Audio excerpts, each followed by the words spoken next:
Welcome back to my YouTube channel. Please like, share, and subscribe, and hit the notification bell. Thank you.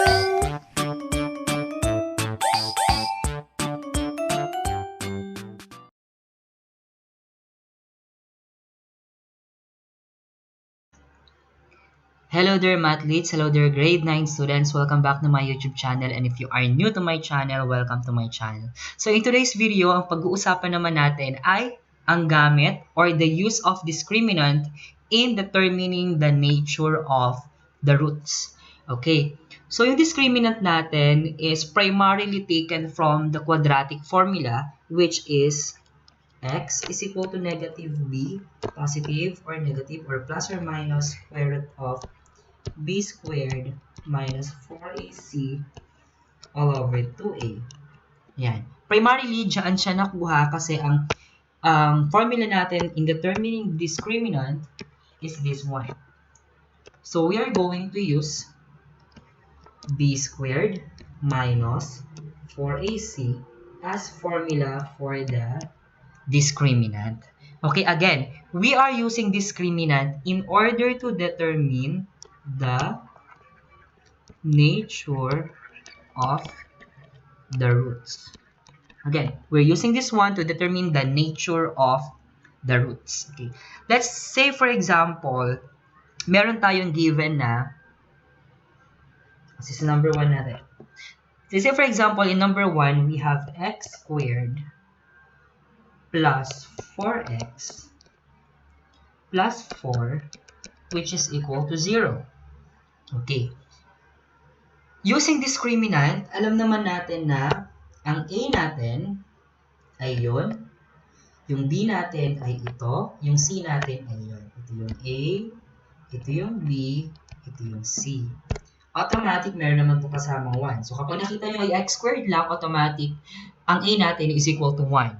So, palitan lang natin, using the discriminant, b squared minus 4ac, palitan lang natin yung b ng 4, positive 4 squared, minus 4. Ang a natin ay 1, times yung c natin, which is 4. d is equal to 4 times 4, which is 16, minus 4 times 1 is 4 times 4, which is also equal to 16. So, the discriminant of the equation is 0. Next, example. Example number 2. So, example number 2, we have x squared plus 7x plus 10, which is equal to 0. Okay. So, gagawin lang natin ay substitute lang ulit natin yung A, B, and C natin dun sa formula ng discriminant. So, we have b squared minus 4ac. So, d is equal to yung b natin ay 7. So, we have 7 squared minus 4. Ang a natin ay 1. At ang c naman natin ay 10. So, d is equal to 7 squared, which is 49. Minus 4 times 1 is 4 times 10 is 40. So, that means d is equal to 49 minus 40, which is 9. Which is 9. So, that's the answer. How about example number 3? Dito na lang natin ilagay yung 3. So, in example number 3, we have x squared plus 6x plus 3, which is equal to 0. So, using yung formula natin ng discriminant, which is equal to b squared minus 4ac, substitute lang natin yung a, b, and c ulit. So, we have d is equal to yung b squared, b natin ay 6 squared, minus 4, ang a natin ay 1, ang c natin ay 3. Okay, so we have d is equal to 6 times 6 is 36. Negative 4 times 1 is negative 4 times 3 is negative 12.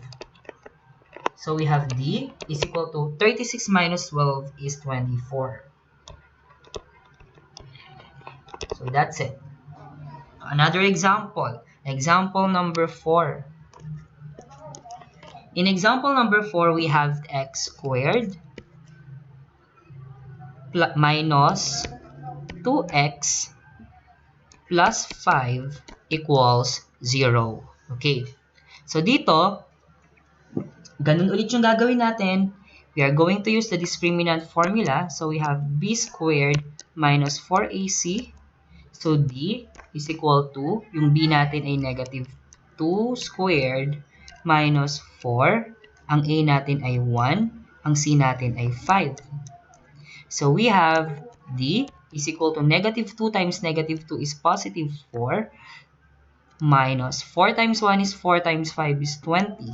And then, d is equal to 4 minus 20, which is equal to negative 16. Okay. Diyan na papasok, since ginamit na natin yung formula, now is the time to identify the nature of the roots. Sulat natin. Nature of roots. Okay. Sa nature of roots, identify muna natin isa-isa kung paano natin i-identify.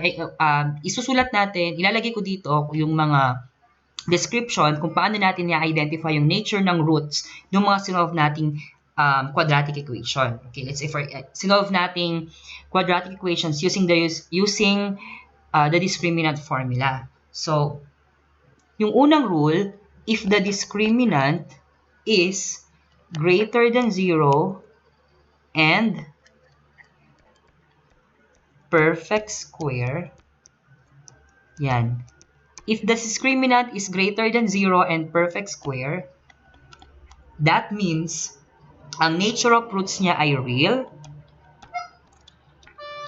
rational, sorry for the penmanship, and equal. Okay.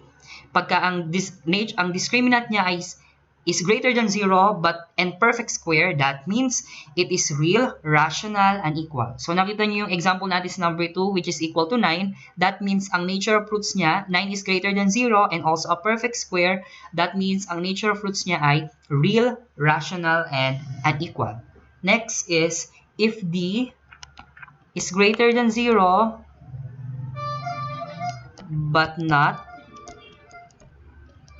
perfect square. So, kapag ang d daw ay greater than 0 but not perfect square, let's say for example, yung example natin sa number 3, which is greater than 0, ang sagot ay 24, and hindi siya perfect square, ang nature of roots niya ay real, irrational, and equal. Real, irrational, and equal. Okay. Next is if the discriminant is equal to 0. Kapag naman equal to 0 siya, ang nature of roots niya, tulad ng example number 1 natin, ang nature of roots naman niya ay real, rational, equal. Real, rational, equal. The next thing is if d is less than 0. So alam natin lahat naman ng number na less than 0 are the numbers that are negative numbers or negative integers. So kapag ka ganon ang ating discriminant, ang nature of roots niya ay no real roots. So no real roots yung ating magiging sagot. Okay? So, dito sa slide na to, sa next slide, ipapakita ko sa inyo yung summary ng nature of roots para hindi kayo malito kasi medyo awful or medyo hindi maganda yung aking penmanship para mas maintindihan nyo mabuti yung mga ways to determine the nature of roots using determinants. So, ayan. Okay, so thank you guys for watching. I hope you learned something on our video for today. Please give me a thumbs up and do not forget to subscribe on my channel and hit the notification bell for that so that you'll be updated on my latest upload. And of course, do not forget to comment your questions or suggestions regarding this video. Good day and God bless.